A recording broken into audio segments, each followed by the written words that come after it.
ഈ ഉലമാക്കൾക്കും ഈ ഔലിയാക്കൾക്കും ഈ അമ്പിയാക്കൾക്കും ജീവിതത്തിൽ നിന്നെ കൊണ്ട് ഗുണം കിട്ടണമെന്നുള്ളതല്ല, മറിച്ച് നിന്റെ ജീവിതം രക്ഷപ്പെടാൻ വേണ്ടിയാണ്, നിന്റെ ആഖിറം രക്ഷപ്പെടാൻ വേണ്ടിയാണ്, നിന്റെ മരണം സന്തോഷമാകാൻ വേണ്ടിയാണ്, നിന്റെ ഖബറിൽ ഹിസാബ് എളുപ്പമാകാൻ വേണ്ടിയാണ്, മഹ്ശർ എളുപ്പമാകാൻ വേണ്ടിയാണ്. അല്ലാഹുവിന്റെ റസൂൽ ശപിച്ച വിഭാഗമാണ്. ഇബ്നു ഉമറാണ് പറയുന്നത്, ലോകത്തിന്റെ നായകന്റെ പ്രിയപ്പെട്ട അനുയായി ഇബ്നു ഉമർ റളിയല്ലാഹു തആല പറയുകയാണ്, ലാന റസൂലുള്ളാഹി സ്വല്ലല്ലാഹു അലൈഹി വസല്ലം, അല്ലാഹുവിന്റെ റസൂൽ ശപിച്ചിരിക്കുകയാണ്, അർറജുല, പുരുഷന്മാരെ റസൂലുള്ളാഹി ശപിച്ചിരിക്കുകയാണ്, യൽബസു ലിബ്സതൽ മർഅ, സ്ത്രീയുടെ വസ്ത്രവിധാനം നടത്തുന്നതായ എത്രയോ പുരുഷന്മാരുണ്ട്, എത്രയോ ചെറുപ്പക്കാരുണ്ട്. ഇന്ന് മൊബൈലുകൾ തുറന്നു കഴിഞ്ഞാൽ ഡബ്മാസ് കൊണ്ടുള്ള കളികളല്ലയോ, സിനിമാറ്റിക് ഡാൻസുകൾ നടത്തുന്ന ചെറുപ്പക്കാരുടെ എണ്ണം വർദ്ധിച്ചു പോയില്ലയോ? വൽമർഅത്തല്ലതീ തൽബസു ലിബ്സതർ റജുലി, അല്ലാഹുവിന്റെ റസൂൽ വീണ്ടും ശപിക്കുകയാണ്. പരിശുദ്ധമാക്കപ്പെട്ട നാവല്ലയോ മുത്തുനബിയുടെ നാവ്, ഒരാളെ കുറിച്ച് പോലും പരദൂഷണം പറയാത്ത, ഒരാളെ കുറിച്ച് പോലും നമീമത്ത് പറയാത്ത, ഹൃദയത്തിൽ കളവിന്റെ ലാഞ്ചന പോലും ഇല്ലാത്ത, ദിക്റിന്റെ നാവിലൂടെ പടച്ചറപ്പ് എപ്പോഴും ശുക്ർ ചെയ്തുകൊണ്ടിരിക്കുന്ന അല്ലാഹുവിന്റെ റസൂൽ ശപിച്ചിരിക്കുകയാണ്. ചിന്തിക്കണേ പ്രിയപ്പെട്ട സഹോദരാ, ഖേദിക്കണേ കാസർഗോഡുള്ള ചെറുപ്പക്കാരാ, എത്രയോ സഹോദരിമാരാണ് ഇന്ന് തലമറച്ച് മുഖമക്കനയിട്ടുകൊണ്ട് കാസർഗോഡിന്റെ സുന്ദരികളാകുന്ന മക്കള്, തരുണീമണികളാകുന്ന മക്കള് മൊബൈൽ ഫോൺ എടുത്ത് വാപ്പയറിയാതെ ഉമ്മയറിയാതെ ഡബ്മാസിന്റെ കുത്തുകളിലേക്ക് കടന്നു വരുന്നവരില്ലയോ? മ്യൂസിക്കലിയിലേക്ക് രംഗപ്രവേശനം ചെയ്യുന്ന മുസ്ലിം അംഗമാരില്ലയോ? ചിന്തിക്കണേ ചിത്താരിയിലുള്ള ഉമ്മ, നരകം നീ വിലക്ക് വാങ്ങരുതേ. അവസാന കാലഘട്ടത്തിന്റെ വക്താവായി നീ വരാതിരിക്കാൻ, നിന്റെ മക്കളെ പഴക്കാതിരിക്കാൻ, ഈ മകളെ അന്യനൊപ്പം ഒളിച്ചോടാതിരിക്കാൻ, ഇതര സമുദായത്തിൽപ്പെട്ട സഹോദരനൊപ്പം എന്റെ മകൻ ഒളിച്ചോടി എന്ന് നാളെ വന്നുകൊണ്ട് സമസ്തയുടെ ഉലമാക്കളെടുക്കൽ വന്നുകൊണ്ട് പൊട്ടിക്കരയാതിരിക്കാൻ, പെങ്ങളെ ഒന്ന് ജാഗരൂകരാകണേ, ഒന്ന് ശ്രദ്ധിക്കണേ. അല്ലാഹുവിന്റെ റസൂൽ ശപിച്ച വിഭാഗമാണ്. വൽമർഅത്തല്ലതീ തൽബസു ലിബ്സതർ റജുലി, പുരുഷന്റെ വസ്ത്രവിധാനം നടത്തുന്ന സ്ത്രീകളില്ലയോ? ടൈറ്റായ ബനിയൻ ധരിക്കുന്ന സ്ത്രീകളില്ലയോ? അവരുടെ മാറിടങ്ങളും അവരുടെ ശരീരത്തിന്റെ തുടഭാഗങ്ങളും അവരുടെ ആകാര സൗഷ്ഠവങ്ങളും അവരുടെ അംഗലാവണ്യങ്ങളും പുറത്ത് കാണിക്കത്തക്ക രീതിയിൽ വസ്ത്രം ധരിക്കുന്ന സഹോദരിമാരില്ലയോ? പാടില്ല. പരിശുദ്ധ ദീൻ അംഗീകരിച്ചതല്ല. അന്ന് മുതൽ ഉലമാക്കൾ വ്യക്തമാക്കുന്നതാണ്. കേൾക്കണേ, കാതു തുറന്നൊന്ന് കേൾക്കണേ. ഇബ്ലീസ് നമ്മുടെ വർഗശത്രുവാണ്. ലോകത്താദ്യമായി ഇബ്ലീസ് നടത്തിയ കുതന്ത്രവും ലോകത്താദ്യമായി ഇബ്ലീസ് നടത്തിയ ദുർബോധനവും വസ്ത്രവിധാനത്തിലാണ്. വാപ്പയും അമ്മയും പിഴച്ചുപോയി, വാപ്പയും അമ്മയും അറിയാതെ പെട്ടുപോയി. അവർ മോശത്തരത്തിലേക്ക് പോകാനുള്ള കാരണം, അവരുടെ വസ്ത്രമൊന്ന് ഉരിയപ്പെടാനുള്ള കാരണം, അവർ സ്വർഗത്തിൽ നിന്ന് പുറത്തു പോകാനുള്ള കാരണം ഇബ്ലീസ് തന്നെയാണ്. അതുകൊണ്ടല്ലയോ സൂറത്തുൽ ആറാഫിൽ അല്ലാഹു ഓർമ്മപ്പെടുത്തുന്നത്, ഈ ചരിത്രങ്ങൾ മുഴുവനും വെച്ചുകൊണ്ട് അല്ലാഹു മനുഷ്യ മക്കളെ വിളിക്കുകയാണ്. ആദം നബിയുടെ ചരിത്രം മനസ്സിലാക്കിയവരെ, യാ ബനീ ആദം, ആദമിന്റെ മക്കളെ, ആദം സന്തതികളെ മുഴുവൻ ആളുകളെയും അല്ലാഹു ഒരുമിച്ച് വിളിക്കുകയാണ്. കാരണം വസ്ത്രമെന്ന് പറയുന്നത് കേവലം മുസ്ലിമിന് മാത്രമല്ല, ഹൈന്ദവന് മാത്രമല്ല, കൈസർവന് മാത്രമല്ല, നിരീശ്വരവാദിക്ക് മാത്രമല്ല, ലോകത്തുള്ള എല്ലാ യുക്തിവാദികൾക്കും. ലോകത്ത് മനുഷ്യനായി പിറന്നവരുണ്ടോ, പുരുഷനുണ്ടോ, സ്ത്രീയുണ്ടോ, എല്ലാവരും വസ്ത്രം ധരിക്കണേ. അതുകൊണ്ട് തന്നെ ഖുർആൻ വിളിക്കുകയാണ്, യാ ബനീ ആദം, അല്ലയോ ആദം മക്കളെ, ആദം സന്തതികളെ, ലാ യഫ്തിനന്നകും ശൈത്വാൻ, പിശാചിന്റെ കുതന്ത്രത്തിൽ പെട്ടുപോകരുതേ, പിശാചിന്റെ കരവലയത്തിൽ നിങ്ങൾ പെട്ടുപോകരുതേ.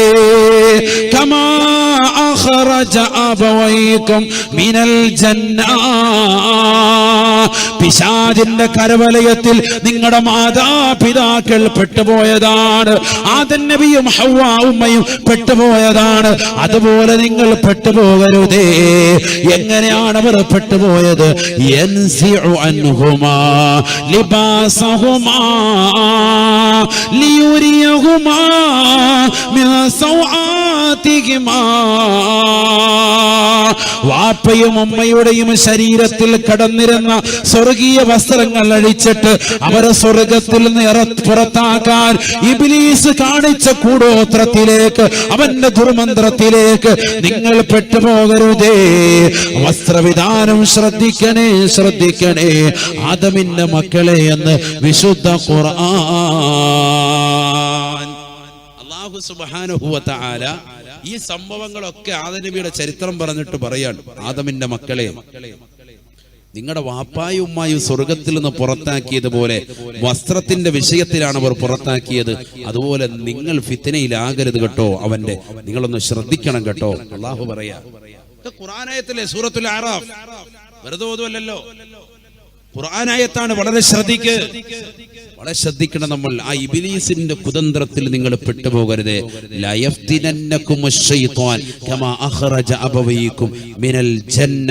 സ്വർഗ്ഗത്തിൽ നിന്ന് നിങ്ങളുടെ ഉപ്പയും ഉമ്മയും പുറത്താക്കിയതുപോലെ ഇബ്ലീസിന്റെ കരവലയത്തിൽ നിങ്ങൾ പെട്ടുപോകരുത്. അല്ലാഹ് എടുത്തു പറഞ്ഞു.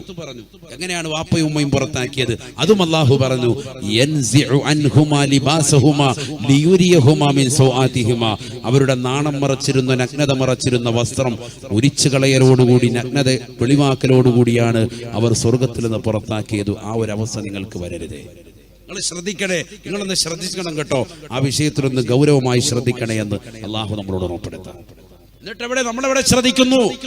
ആഴ്ചകൾ തോറും കടന്നു വരുന്ന പുതിയ പുതിയ മോഡലുകൾ കാസർഗോഡിലെ ചെറുപ്പക്കാര് ജീവിതത്തിൽ കൊണ്ടുവരല്ലേ? സഹോദരിമാര് വേണമെന്ന് ഉപ്പയോട് ആവശ്യപ്പെടുകയല്ലേ? അവകാശം ഉന്നയിക്കുകയല്ലേ? എത്ര ലക്ഷം കണക്കിന് രൂപകളാണ് വസ്ത്രത്തിന്റെ പേരിൽ നമ്മൾ പൊടിച്ചു കളഞ്ഞത്. മാസം തോറും പുതിയ ജോഡികൾ വസ്ത്രമെടുക്കുന്നവർ മോഡലുകളായി തീർന്നില്ലേ ഇന്നത്തെ പർദ്ദകൾ? പറയാതിരിക്കുന്നത് എങ്ങനെയാണ്?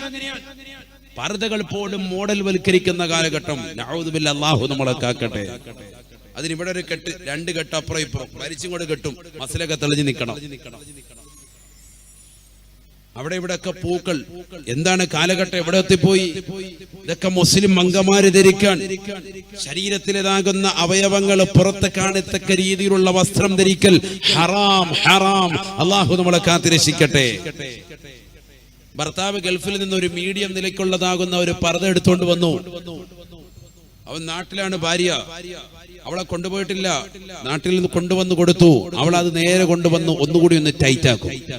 അതകത്തുകൂടി ഒന്നുകൊണ്ട് നടിപ്പിച്ച് ശരീരത്തിൻ്റെതാകുന്ന വടിവുകളൊക്കെ ഒന്ന് പുറത്ത് കാണത്തക്ക രീതിയിൽ ഒന്നുകൂടി നല്ല ടൈറ്റ് ആക്കിയിട്ടാണ് ധരിക്കുള്ളൂ.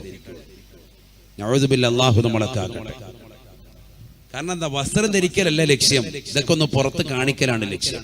അല്ലാഹു നമ്മളെ കാക്കട്ടെ. അതല്ലേ മനസ്സിലാകുന്നത്? അല്ലാഹു പറഞ്ഞു, ഇബ്ലീസിന്റെ കരവലയത്തിൽ നിങ്ങൾ പെട്ടുപോകരുത് എന്ന്. നമ്മളൊന്ന് ചിന്തിച്ചു നോക്ക്, നമ്മളതിൽ പെട്ടുപോയിട്ടുണ്ടോ? നമ്മുടെ ഭാര്യ ഇതിലുണ്ടോ? നമ്മുടെ ഉമ്മയുണ്ടോ? നമ്മുടെ പെൺമക്കളുണ്ടോ? പെട്ടുപോയിട്ടുണ്ടോ? ചിന്തിക്ക്. അല്ലാഹു നമ്മളെ കാക്കട്ടെ.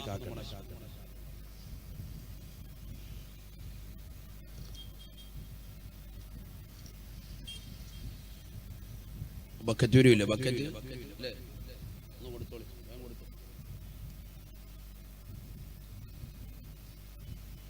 അല്ലാഹു നമ്മളെ സ്വീകരിക്കട്ടെ, കബൂലാക്കുമാറാവട്ടെ. ബക്കറ്റ് വരും, എല്ലാവരും ഒന്ന് കരിശമാക്കണം. അല്ലാഹു സ്വീകരിക്കുമാറാവട്ടെ. നിയത്തുള്ള അല്ലാഹു സാധൂകരിക്കട്ടെ. വിഷമങ്ങളും പ്രയാസങ്ങളും അല്ലാഹു മാറ്റി തരട്ടെ. ഈ ഭാഗത്തിരിക്കുന്നവരൊന്ന് കുറച്ചൊന്നും ഇങ്ങോട്ടിരിക്കുക. അവിടെ നോട്ട റോഡിലോട്ട് പോകുന്നുണ്ടോ എന്നൊരു ഡൗട്ട്. ആ സൈഡിൽ ഇരിക്കുന്നവരുടെയൊക്കെ ഒന്ന് മുന്നോട്ടൊന്നിരുന്ന് ഇങ്ങനെ ഇങ്ങോട്ടൊന്ന് കയറിയിരിക്കാം. സ്വല്പം ആ കസേരയോടുകൂടി ഒന്ന് എടുത്തൊന്ന് സ്വല്പം മുന്നോട്ട് വരും. അല്ലാഹു സ്വീകരിക്കട്ടെ. കുറച്ചടുത്തിരുന്നോളൂ. അങ്ങനെ ഇരുന്നോളൂ. അല്ലാഹു സ്വീകരിക്കട്ടെ. ഇങ്ങോട്ടായിട്ട് ചെരിഞ്ഞിരുന്നോളൂ. ഇങ്ങോട്ടായിട്ട് കുറച്ച് നോട്ടം അങ്ങോട്ട് പോകണ്ട. റോഡ് സൈഡിലാകുമ്പോഴുള്ള പ്രശ്നം എന്താ പറയുക? ഒന്ന് ഓളിയും നല്ലതുപോലെ വേണം, രണ്ടാമത്തെ നമ്മുടെ ഓളിയും നല്ലതുപോലെ വേണം, ഒന്നാമത്തെ നിങ്ങളുടെ ശ്രദ്ധ മുഴുവൻ പോകും. വണ്ടി ഇങ്ങനെ പോകുമ്പോൾ ഈ ഭാഗത്തിരിക്കുന്നവർക്ക് കറക്റ്റ് കിട്ടും, പക്ഷെ നിങ്ങൾക്ക് കിട്ടൂല. അതുകൊണ്ടാണ് ഞാൻ കുറച്ചും കൂടി ശ്രദ്ധിക്കാൻ പറഞ്ഞത്. അള്ളാഹു സ്വീകരിക്കട്ടെ. അടുത്തിരുന്നോട്, അടുത്തിരിക്കും, കസേരയായിട്ടൊന്ന് അടുത്ത് മുന്നോട്ടിരുന്നോളൂ, ചേർന്ന് ചേർന്നിരിക്കും. ബാക്കിലിരിക്കുന്നവരൊക്കെ ഒന്ന് കസേര അടുപ്പിച്ചു. അള്ളാഹു സ്വീകരിക്കട്ടെ, കബൂലാക്കുമാറാവട്ടെ.